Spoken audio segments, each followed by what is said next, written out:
Good morning. My name is Drew Virtue. I introduced myself earlier when we had a larger group, and now that it's a smaller group, I just wanted to reintroduce myself again. To give you some room to stand on here of parties and what they're doing. My name is Drew Virtue. I'm the prosecutor, meaning I'm going to be presenting evidence supporting the defendant's guilt.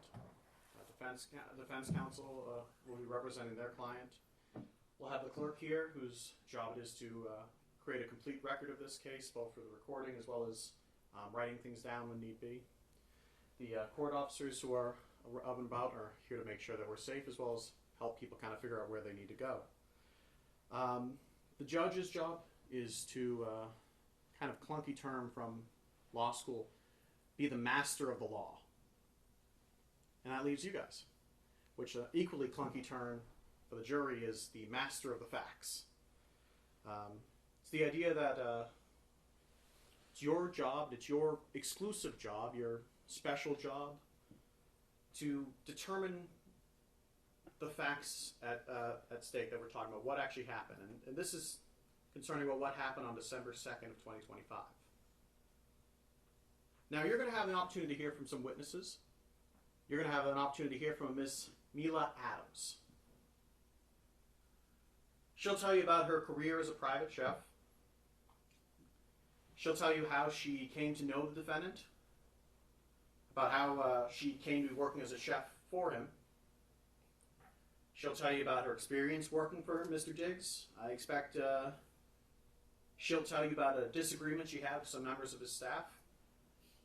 And then I expect that she'll tell you about what happened on December 2nd. And I remind you, it's your job here today to determine what happened on December 2nd. I expect Ms. Mila Adams, when she takes that stand, she'll tell you how she was texting with the defendant, her boss, Mr. Diggs. That on that text they started arguing, they started name calling. I expect she'll tell you how she was in her bedroom at his house, how he entered her bedroom, walked up to her, and slapped her. I expect she's going to tell you how he put her in a headlock, the difficulty she had breathing, that he threw her on the bed, and then he left. I expect she's going to tell you then how that affected her, what she did after her, how she continued working for him afterwards, how she had a dispute with him over a payment, how his staff told her that she needed to sign a non-disclosure agreement to get paid. I expect she'll tell you that it wasn't until after this incident in December 2nd that anyone talked to her about a non-disclosure agreement. I expect for her to tell you how she eventually left that job as a chef, Mr. Diggs, and how she eventually reported what happened to her to the police. You also have an opportunity to hear from an officer from the Dedham Police, one Kenneth Ellis. He'll tell you about his training that he undertook in order to become an officer, and how on December the 16th, Ms. Mila Adams came to the Dedham Police Station to talk to the police. He'll be able to tell you a bit about that encounter, what he saw, a little bit about that conversation, and ultimately how he chose to, how charges were filed against Mr. Diggs. Now, in this case, Mr. Diggs has no obligation to call any witnesses. He may choose not to call any witnesses, and you cannot hold that against him. But in the event that he does call witnesses, I ask that you give his witnesses the same care, the same attention, and the same scrutiny that you give to the Commonwealth's witnesses. It's part of your job as jurors, as the master of the facts, to listen to every witness, to pay attention, and to assess their credibility. In doing so, I ask that you keep two things in mind. One, what the witness had an opportunity to see or not to see. Whether the witness had an actual opportunity to witness the crime or just saw things in and around it. And two, what sort of financial relationship each witness had to Mr. Diggs. I imagine the defense may argue that Ms. Adams' financial dispute with Mr. Diggs is an important part of this case, and I'd say it is an important part of this case. But just in the same way that her financial relationship to Mr. Diggs is important, so is all the witnesses' financial relationship to Mr. Diggs. Now, at the conclusion of evidence, I'll have an opportunity to come back to you again.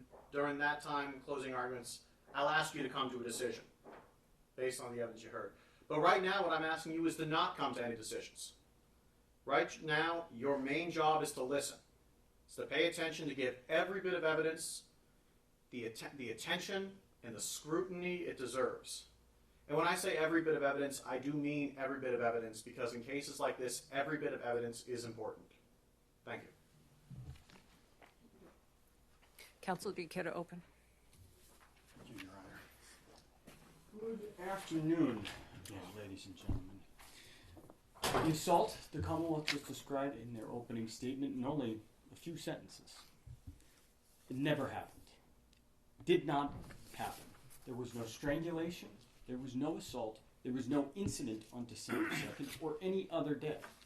There were 6 people in Mr. Diggs' home on December 2nd, and not one heard or saw anything out of the ordinary.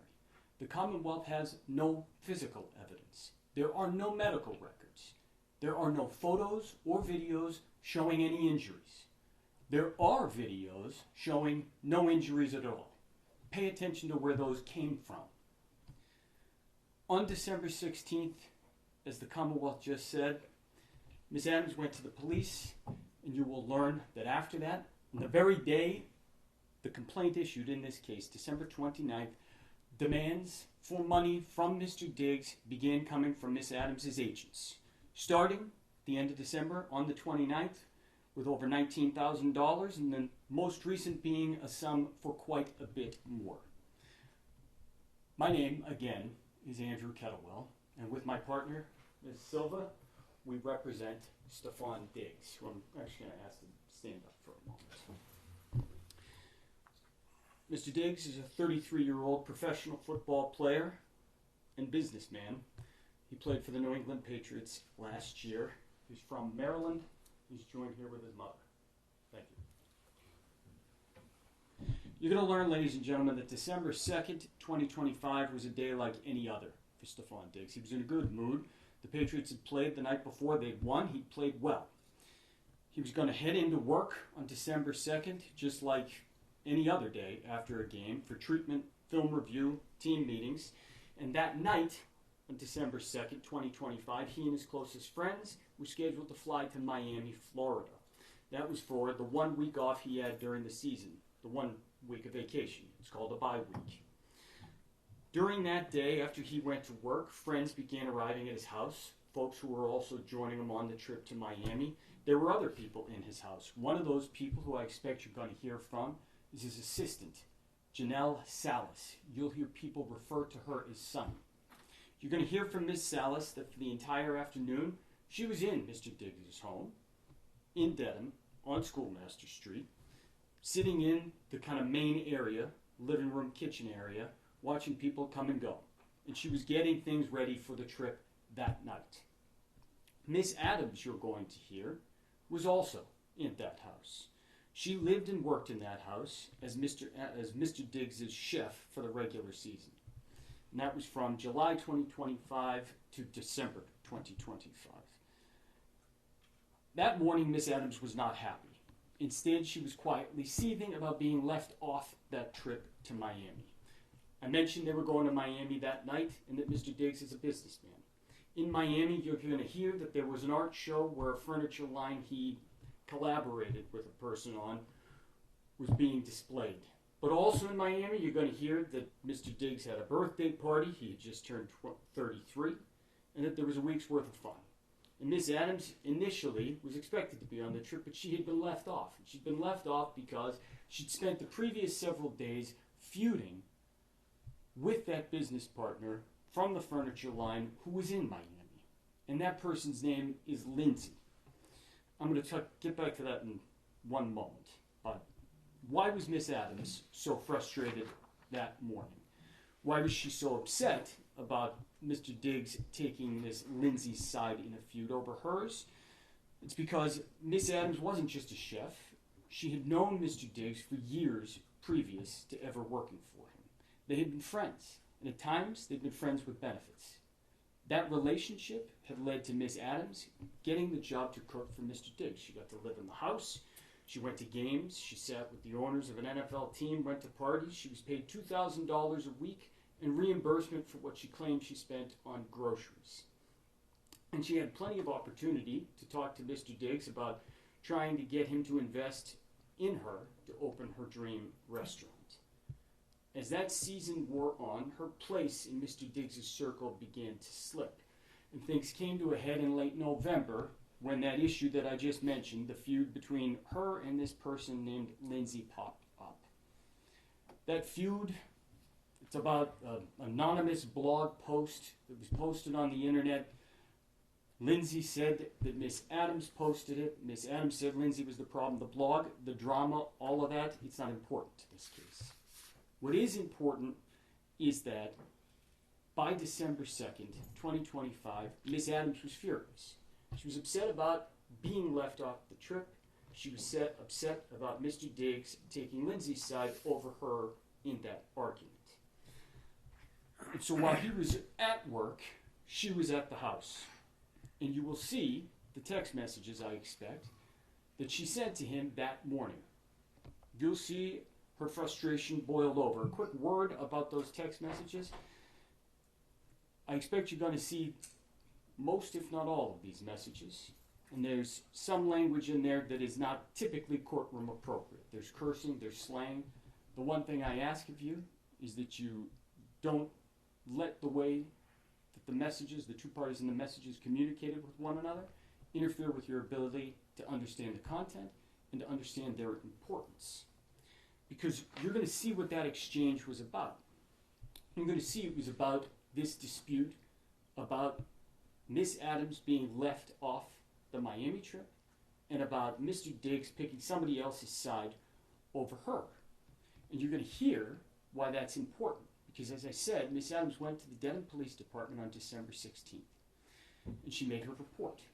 And she told them the argument on December 2nd was about money. She told them that's what the fight was about, over text and in real life, and that's how things got out of hand. She didn't mention Miami. Listen to what else she didn't mention. And 2 days later, she sent the Dedham Police Department a screenshot of the text messages she said, and you just heard the Commonwealth say, led into that fight. Led over the phone to Mr. Diggs, coming into her room and committing this offense. And you're going to see those messages that she sent to the Dedham police. And I expect that what the evidence is going to show you, after you've seen those, after you've seen all the messages that she did not show to the Dedham police, the evidence is going to show you that she curated the messages. She omitted some, she removed other messages before she sent them to the Dedham police to fit her narrative. By the way, on December 2nd, she indicated to the police as well that she had not been paid for November. You're going to hear a little bit about her payment and about her paperwork, and we'll get to that in one moment. A few of the people who you're going to hear from in this trial, many of them do work or have been associated with Mr. Diggs.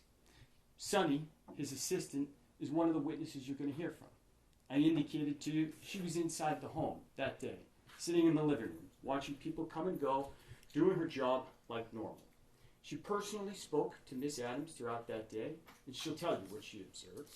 You're going to hear from other folks who talked or texted with Miss Adams that day as well. You're going to learn that Mr. Diggs had a scheduled day. He was at work in Foxborough, and even after he got back from work, he had a set schedule. He had an IV treatment for 1 hour and a 2-hour massage that followed. Following that, as I said, they were getting on the airplane and they were flying to Miami. As for Miss Adams, what you'll hear is that there was nothing out of the ordinary. She was normal.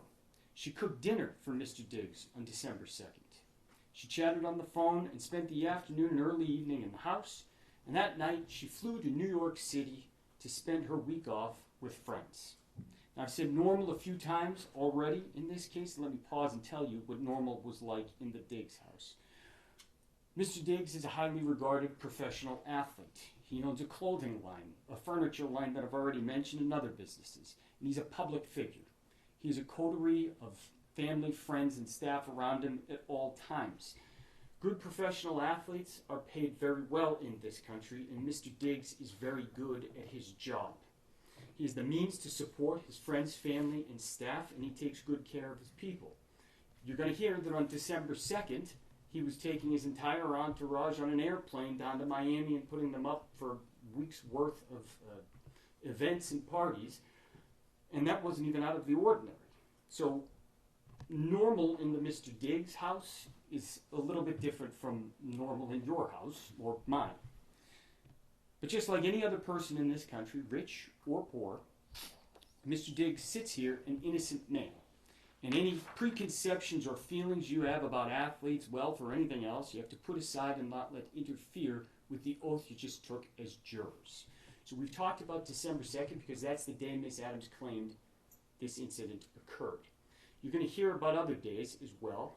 You'll hear a little bit, like I said, about that November blog incident because it led up to the text exchange on December 2nd. The text exchange, the Commonwealth just told you, led into this physical assault that Miss Adams claims occurred. You also heard a moment ago that she flew to New York City that night. And I expect that you're going to hear from the people she stayed with in New York City. Their names are Shy Charles and Natalia Moses. They're both hairstylists who live in New York City, and you're going to see videos from Miss Adams' trip to New York City. Videos recorded only hours after she had landed, hours after this alleged incident had occurred. Videos from later that week, the next day, and a few days after that. And when you hear about those videos, ask yourself, what am I seeing? Where did the information come from? And what can it tell me? Ask yourself whether what is depicted on those videos is consistent with the Commonwealth's theory that Miss Adams was brutally assaulted by a professional athlete in her bedroom on December 2nd. Ask yourself, what would you expect to see from what the Commonwealth just described in a person's demeanor and physically on their body? There's an old axiom that the simplest answer that accounts for all the facts, that is the true answer. See if the Commonwealth's theory accounts for all of the evidence that you're going to get to see over the next day and a half. One other thing that you are going to hear, the Commonwealth mentioned it briefly for a moment there, was that Miss Adams returned to the house in Dedham. You're going to learn that happened on December 9th, 1 week after she went to New York City. One thing you will learn about that return is that on December 16th, she told the police that she was only going there to pack her things. The evidence will show you that that was not true. She actually went back to work just like nothing had happened. Pay very close attention to the details surrounding her return on December 9th. How she got there, what she was doing, what happened after she got back to the house in the middle of the night at about 11:30 p.m. and walked in unaccompanied. Listen for those details about what she did then and what happened after, and ask yourself whether it tends to corroborate the story the Commonwealth just told you, that she was violently assaulted and strangled on December 2nd, or whether it instead suggests that nothing happened on December 2nd. As I said, after Miss Adams got back to work on December 9th, she tried to pretend that things were fine. She tried to get back in Mr. Diggs' good graces, to get him to forget about the text exchange back on December 2nd.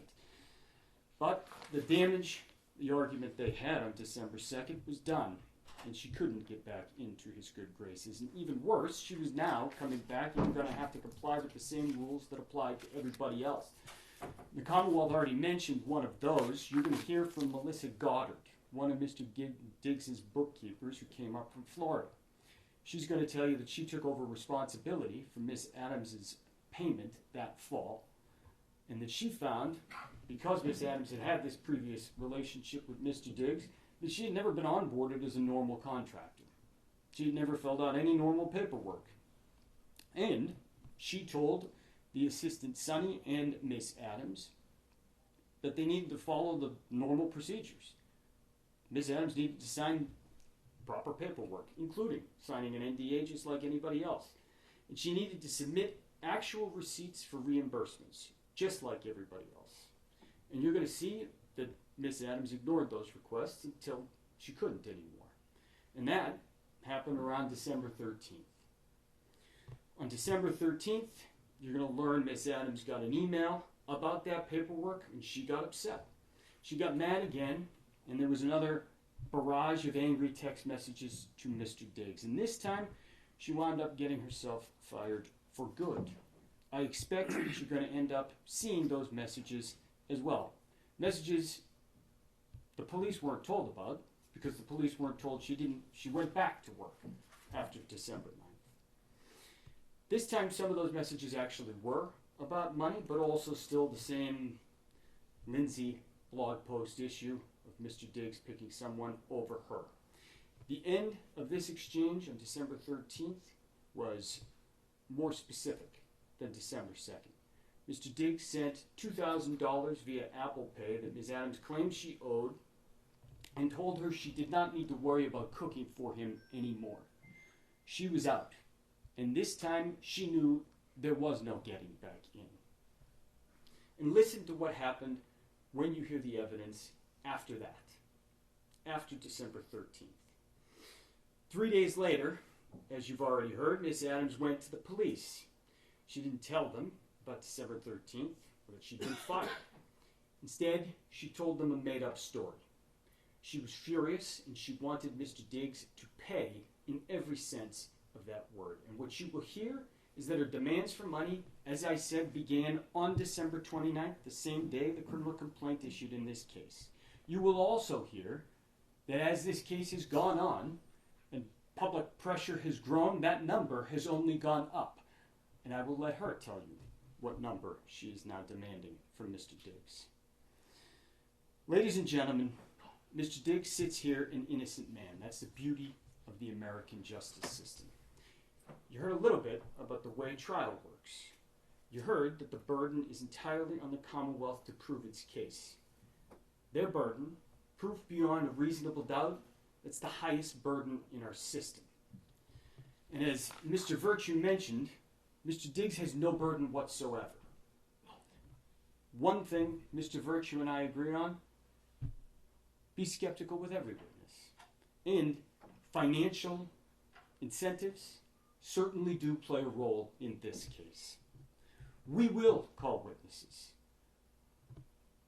We do so to give you the fullest possible picture of what happened and what did not happen on December 2nd, to give you the clearest picture of the truth.